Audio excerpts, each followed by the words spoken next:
An exciting event is kicking off Asian Heritage Month, celebrating Asian representation in the film industry.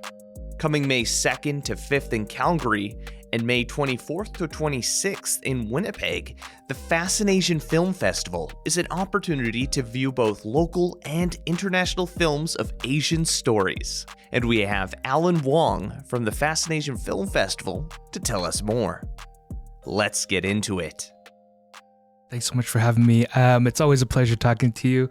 For those of you who don't know, I'm the founder and president of FascinAsian Film Festival, which started off here as in Winnipeg as sort of a one-night film night during Asian Heritage Month, and then we grew it to be a full 3-day festival of events.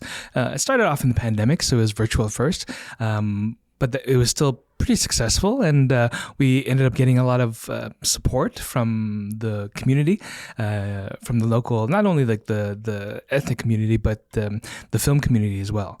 And since then, this will be our 4th year, and we've grown to a pretty good 3-day festival of like kind of really well curated events, and then we've also spread to Calgary. So we've got a team out there that run a similar type of festival. We share a lot of the same programming. Theirs will be a little bit different, obviously, and it's been a pretty crazy, hectic, and amazing ride so far. May 2nd to 5th is the Calgary event, and May 24th to 26th is the Winnipeg event. I remember last year coming on down, helping out, taking some photos at the event. It was such a great and exciting time. Karaoke in the evening on the opening night, so amazing. One movie that really stood out to me while watching was Rice Boy Sleeps. That was such a great film. Yeah, and we had to show it. You know, it was a no-brainer for us to show that movie and showcase it. Anthony Shim, the filmmaker, him and that film have gone on to win so many awards and accolades, and it was really one of the most talked about Canadian films of 2023. And so, 2022 going into 2023. And so we had to show it because it's a beautiful film. About a Korean single mother and her son are settling and growing up in BC, and then something happens that influences their decision to go back to Korea for a visit, and so the son is able to kind of reconnect with his family there and past and that sort of thing. It's just a beautiful film. It's really well done. Anthony Shim actually has a role in it as well.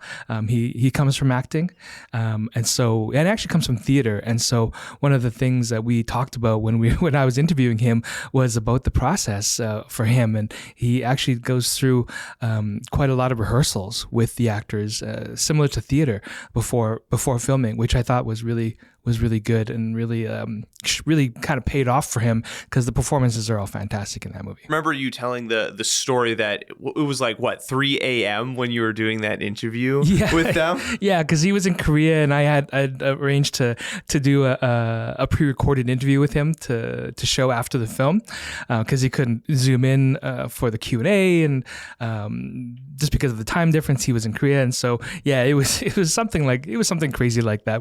I think we started the interview at like 1:30 in the morning and didn't finish until 2, and then I had to like do a little bit of editing on it and that sort of thing. So, exactly. So it was a late night, but a pretty fun interview to do. As a founder and the current executive director of the FascinAsian Film Festival, what do you think is the most valuable part for yourself connecting with these filmmakers and actors? You know, that's been one of the most amazing parts of starting this festival, is building that community and connecting the people in the city who, previously were sort of like, doing their own thing, working in their own bubbles, but never really had a chance to come together to celebrate each other's work, but also to have some pride in their Asian heritage. And so it's Asian Heritage Month in May, and so it's a natural time to think about about that. Think about the contributions that Asian Canadians have made to this country and to the culture.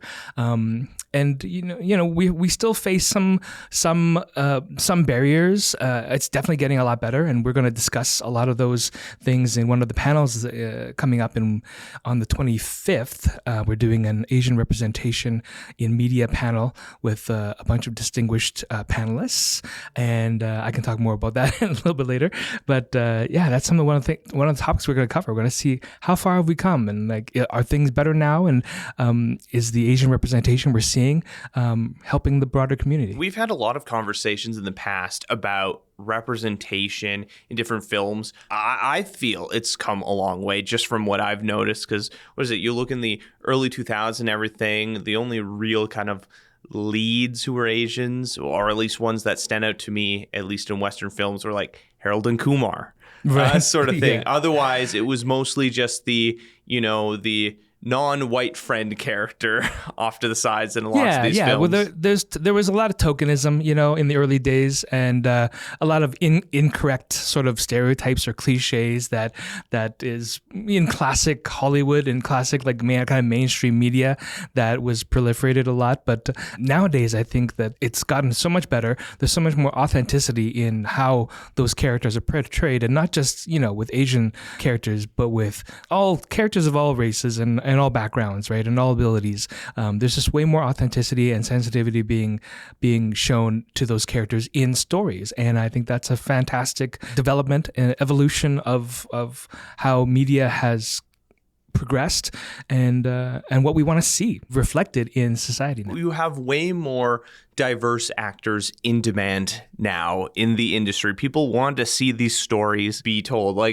Let's look at Simu Liu and Paul Lee, two people from Kim's Convenience who have now made it onto the big screen. Yeah. Paul Lee, he doing Star Wars, and he's in so many other things, and he's such a recognizable face now. He was just in Avatar: The Last Airbender as Uncle Iroh. And Kim's Convenience really kind of launched the careers of a lot of those people, right? Like Paul Lee, Simu Liu, and even Andrew Fung. He is now he's on CBC all the time as a comedian, and his Run the Burbs is going into its third season. Yeah.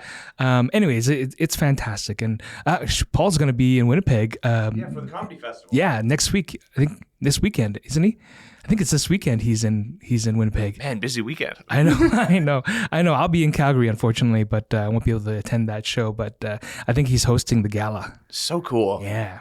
It's just been so fun, I think, for myself, seeing different faces represented on the screen and seeing these different stories, because, there's a lot of stories you can tell, white actors and everything, but it's often a story we've heard before, at least in Hollywood and Western media. Yeah, and you know what? I think that's a sign of globalization of all things media. Like the internet really kind of blew the doors open when it came to access, right? Primarily, there were these gatekeepers in the past, right? Gatekeepers that were the broadcasters, the studios, or whatever of entertainment in general and media in general, and they were the old saying was, I'd heard somebody, studio execs or whatever say that Asian leads can't carry a story, or nobody wants to see their story because they want to see their stories reflected, right?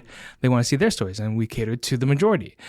That being said, I grew up here, and I grew up watching primarily television movies that featured Caucasian or Black leads, and I never thought that I couldn't relate to those stories, right? It's human stories, human qualities and characteristics that I could still relate to. Right now, I've been watching a lot of screeners for the upcoming Real Pride Film Festival out in September, and I'm watching films of a wide array of different people and different experiences from all over the world. There's one I'm going to be checking out that's an Egyptian horror movie, which I think is going to be a lot of fun. That's great. You're exactly right. just because someone's different, whether someone's like a trans woman or a lesbian or even a trans man or someone outside of the experiences I've had, doesn't mean there aren't similar experiences, because we're all human at the end of the day. And it's fun to not only see those similarities, but also watch the differences in what people experience. And I think that the stories that are coming out now that we're seeing, like these shows, like for example, I'm really into Mr. and Mrs. Smith on the new Mr. and Mrs. Smith the show. We're just about halfway through the first second episode. Yeah, it's well done, and it's a Black and Asian. Well, she's mixed. She's a part Asian, part Caucasian, and it doesn't really, nothing about their heritage or whatever ethnicity is really brought up. Like it's a part of who they are, but essentially they're still in the story. It's not integral to the story. Exactly. And we've seen a lot of that. We've seen have been a lot of stories where it's about their identity and it's about the challenges of whatever, being an immigrant or being different or whatever, fish out of water type of stories, right? And we've seen that, and there's been a lot of that. But now I think we're moving into, Master of None, Beef, like there's all these shows that have Asian leads or Middle Eastern leads that don't have anything to do with their heritage, right? It's just them being American or them being Canadian and them going through the same challenges that we all go through, right? Never Have I Ever is another good example of that show, a very popular show on Netflix. That's kind of like a rom-com teen coming of age story, so many stories now. And so I feel like we're living in a pretty amazing time where this is all being really openly accepted. And I wonder how much of that has to do with the internet. I wonder how much of that has to do with inspiration and the push for diversity institutionally, because I know that CMF, like Canada Media Fund and Telefilm, and a lot of the big studios and broadcasters, even Warner Brothers, right? Warner Brothers has their Warner Brothers Diversity or Discovery Access Canada program that is all about pushing for diversity and inclusion in entertainment and about uplifting those voices, right? Yeah. It's the exciting part of film. Yes, you want opportunities where it's exploring those stories, the immigrant story, the fish out of water ones. But I do enjoy when it's just, hey, here's a diverse group and cast. Mm-hmm. But it's not necessarily about that. It's just, these are people, and it's just, these actors happen to be the best ones, the most charismatic, the most enjoyable ones to watch on screen. It's normal. It's normalized, right? Yep. And that's how it should be, and that's how it should have always been. But unfortunately, we've had to sort of fight for that normalization. And I feel like we're definitely getting there, and it's fantastic. It's cool. I like seeing this wide cast, and we're seeing it in video games as well, more representation, people being there. And I think it's a great reflection of the ecosystem environments that we live in. We're becoming more diverse, we're becoming more globalized, where we're seeing people from all over the world within our communities. Statistics in Canada, it's something like 2034, like 27 to 34% of the population will be like an immigrant of some kind. So like we're seeing that change, and we need to see that within our media as well. There's got to be something for everybody, and I think there is now. Especially with the internet, there's so many more ways you can access those sort of niche communities. Like if you're into anime, there's Crunchyroll. Yeah. There's, if you're into anything, if you're into like cars, there's like, easily you can find that community. There's so many ways now on the internet that you can find your niche community. And so anything is open. So the FascinAsian Film Festival, the layout's going to be a little different for both of them. So like things will be a little bit different in the Calgary one versus the Winnipeg one, but there are some shared elements. What can you tell me about the upcoming Calgary Festival? Calgary starts off on Thursday. There's Inch Choi, Creative Kim's Convenience, as we were mentioning before, is doing a TV writing workshop for sort of a select group of writers that applied and were selected for this workshop, so that's fantastic. And then in the evening there's a joint event hosted by CBC. It's like the CBC Changemaker event. They do this. I think they do this every year. They kind of like celebrate individuals in the community who really contributed to the community, to the city of Calgary, and they want to celebrate them, right? So that's Thursday. And then they're doing a free screening of Past Lives, which was a big and notable winner. Winner, but it was nominated for a bunch of awards last year. And that's by Canadian Korean filmmaker Celine Song. It was her first time film, and it was sort of a festival darling. It got such great reviews from all the festivals, and it's a really beautiful film. I think it's really gonna 95 Rotten Tomatoes. Fantastic film, and I think it's gonna definitely made a household name of the lead actress, Greta Lee.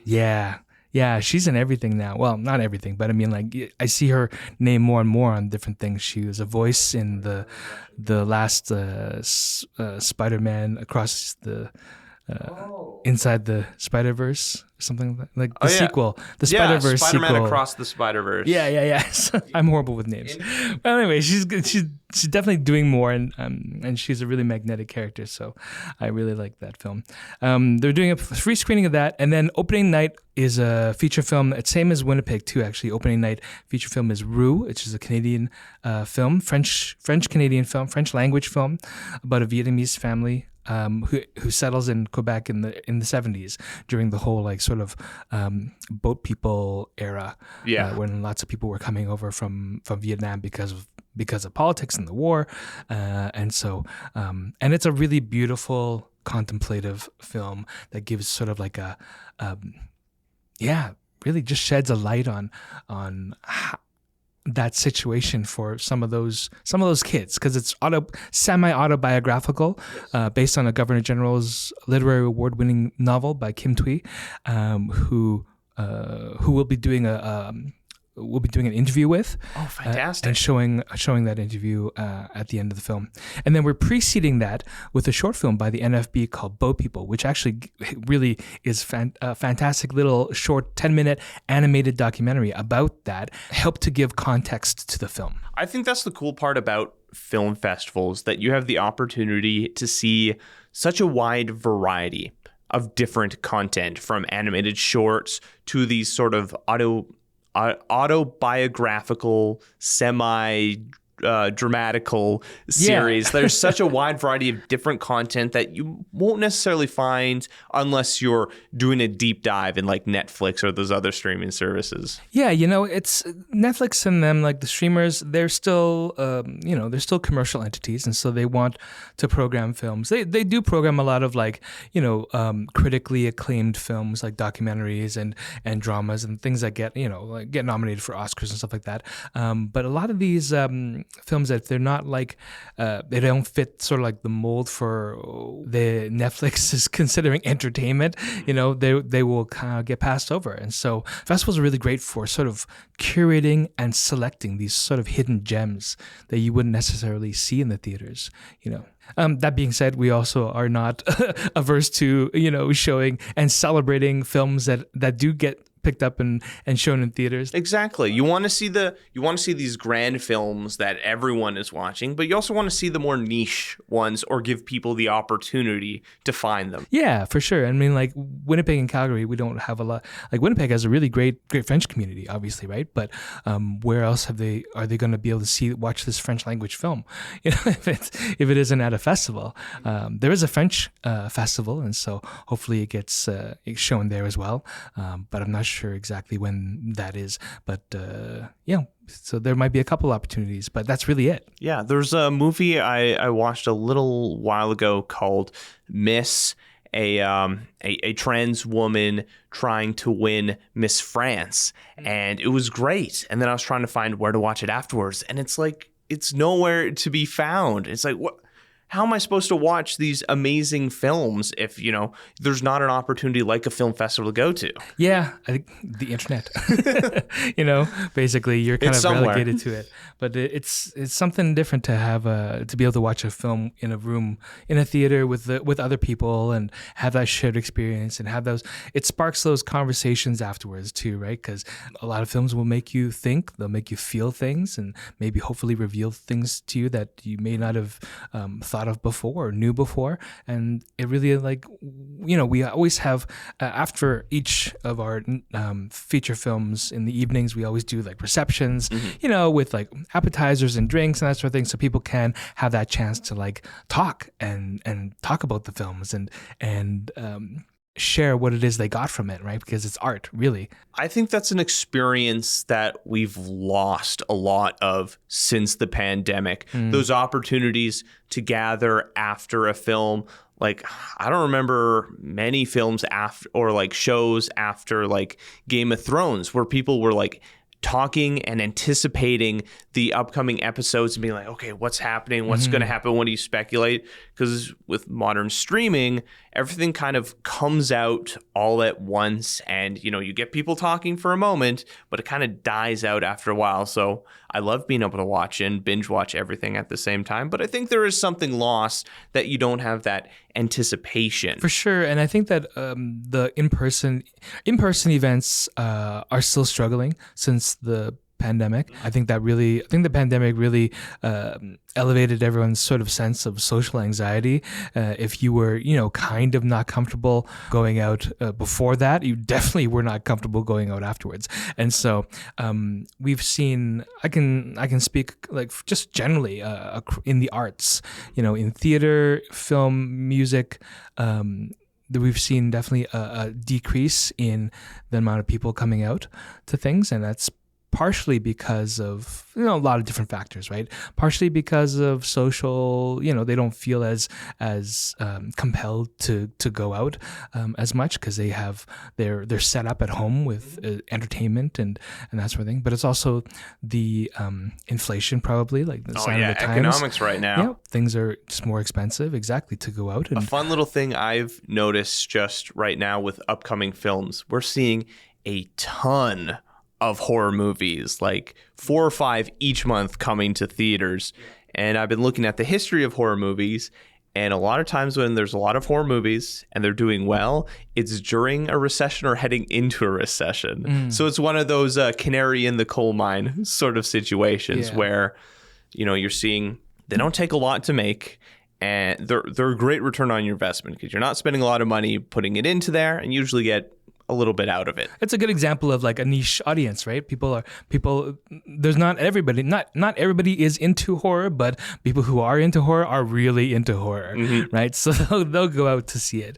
They'll have fun with it. And movies in general are still fairly affordable, like compared to, I don't know, say going to a Jets game or going to the theater or going to the symphony. It depends on the theater you go to. That's true. Because I've been going there recently, and there's so many gimmicks. Like there's now X screens now where it's like peripherals, and it's like, oh, why would I want to spend an extra $5 on something that's going to make me motion sick? And then the movies you want to see are in there. I think it is a challenge right now. And I mean, that's a whole separate conversation we don't need to get into about the economics and the monopolization of the film industry. Something I do want to emphasize, though, is that, because we are a festival that caters to sort of like this niche, more of a niche community, we do want to make it accessible for everybody, right? So we do have our tickets are actually fairly affordable. Our short film programs are all like $10. We have some free events, and then it's really only the sort of like the evening feature films are at $15 a ticket, but that includes the reception where you're going to get appetizers and there's like other entertainment. And I think it's a very different experience than just going to the movie theater, yeah, right? Exactly. You're going to these events, you're going to there for the experience, the celebration, the people around there. Totally. When you're just going to the movie theater to see a movie, when you're breaking the wallet, you're like, ugh. But for events and things, you're like, yeah, I'm okay with spending a little bit more. Maybe you're thinking about it. You're preparing for it. It's a whole experience in itself. Yeah, for sure. And Winnipeg Festival is at the Winnipeg Art Gallery on the Kamayak side, the Inuit Art Center side, which is a beautiful space. And so like watching a movie in their like new multimedia theater and then having that reception in the entrance hall where it's just beautiful, and we're gonna have Event Light is one of our sponsors this year for lighting, and they're just gonna make the hall look gorgeous. It's gonna feel really special. And in Calgary, they're doing the opening night at Fort Calgary, and the reception's there as well, and I think that'll be really beautiful as well. And then the rest of the festival there is held at the Calgary Public Library, which is a beautiful new space. If you've never been to the Calgary Central Public Library, it's a gorgeous library. Wow. So speaking of the Winnipeg event happening a little bit later in May, it's going to be at the Winnipeg Art Gallery. What sort of things can people expect at this festival? Well, like I said, the opening night film is Rue. And then the next day we've got short films. And the short film selection this year is fantastic. Like we had over 170 submissions from all over the world. And so we combed through all of them. We watched all of them. And it was really quite challenging to select sort of like the best ones out of that group for us to play. But we got 3 short film programs, so 3 sort of like curated collections of short films. And then one of our other feature films is called Raging Grace, which actually won the Best Narrative Film Award at South by Southwest last year. Oh, nice. And it's a horror. So if you like horror, there we go. You should definitely come out. By a Filipino UK filmmaker about an undocumented immigrant mother and daughter who get into this kind of like it kind of reminds me of Get Out a little bit, you know. Okay. Jordan Peele's Get Out. Yeah, kind of combines that sort of social, political subject so there's a lot of subtext horror. in the film. Yeah, exactly, with the horror genre, and it's pretty awesome. I quite liked it.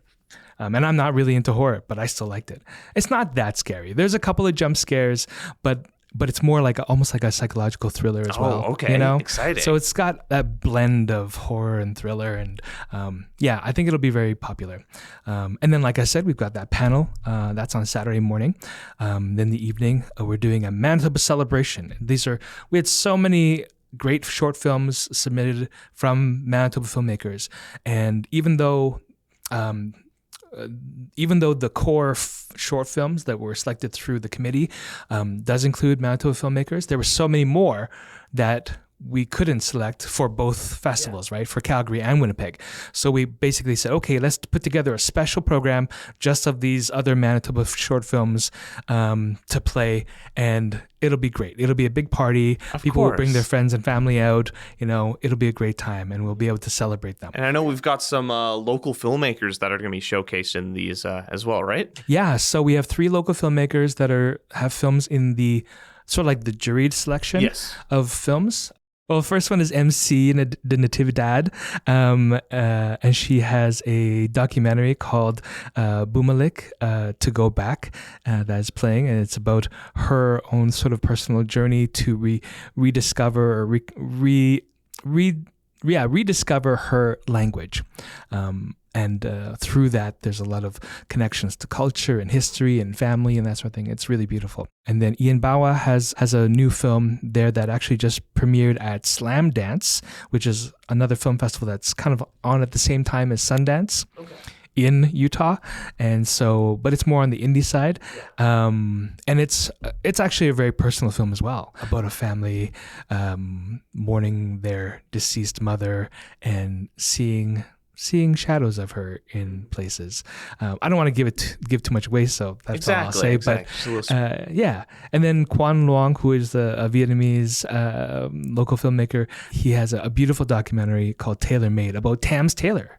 Oh, Tam the Tailor. You know Tam the Tailor on Sargent? He's been a tailor there for years, for decades, and it's a beautiful little documentary about him. Oh, that's amazing. That's cool. I mean, once again, opportunities. It's not just that you're going to see films. You have the panels you can take part in to learn a little bit more about the process, and you get potentially the opportunity to come across creators right here. Yeah, and that's something that you don't get when you go to see a movie normally. You don't get the Q&A. You don't get the enhanced experience of learning more about the film. I mean, I guess you could go onto YouTube and look at videos there afterwards. If you go see a movie, there's usually going to be interviews or something like that with filmmakers or actors on YouTube. But this way, it's a little bit more personal. It's immediate, and it really just kind of enhances the overall experience of watching these films. So, Alan, where can people go to find out more information about both the Calgary and Winnipeg festivals, and where can they get tickets if they want to watch some of these films? All of our All our program and box office information is online at our website, www.FascinAsian.ca. And through there, you can either click on the Calgary Festival link or the Winnipeg Festival link, and it'll take you to the portal where you can see the schedule. You can look at all the films, and there's the box office is there as well. You just have to sign up, and then you'll be able to order tickets or passes. The passes are a great value. It gives you 50% off of everything. If you were going to go and buy individual tickets for everything, then it would cost, twice as much. But the pass is actually still quite affordable, $40 in Winnipeg. Exactly. If you're going to be checking out the festival and you have some time, do the whole thing. Experience the entire event. That's kind of the best thing about a festival. Are you going to the Folk Fest this year? No, I go to Folk Fest all the time, and that's the one thing I do sort of enjoy about the Folk Festival is that you're there, you're camping, you're like immersed in it for 4 days, and you're taken out of your life, and it's almost like you feel you're completely removed and in a different world for 4 days. And that's kind of what we want to replicate. You still get to go home and sleep in your own bed, but at our festival, but at least you can come to the art gallery, be surrounded by art, be surrounded by film, by stories, by ideas and concept, and also like a really, really fun parties. Exactly. Yeah. Wow. I can't wait. Have any stories you'd like us to share or communities we should highlight? Leave a comment on our social media or reach out to us on our website. I'm Ryan Funk. This was You Talk, and have yourself a good one.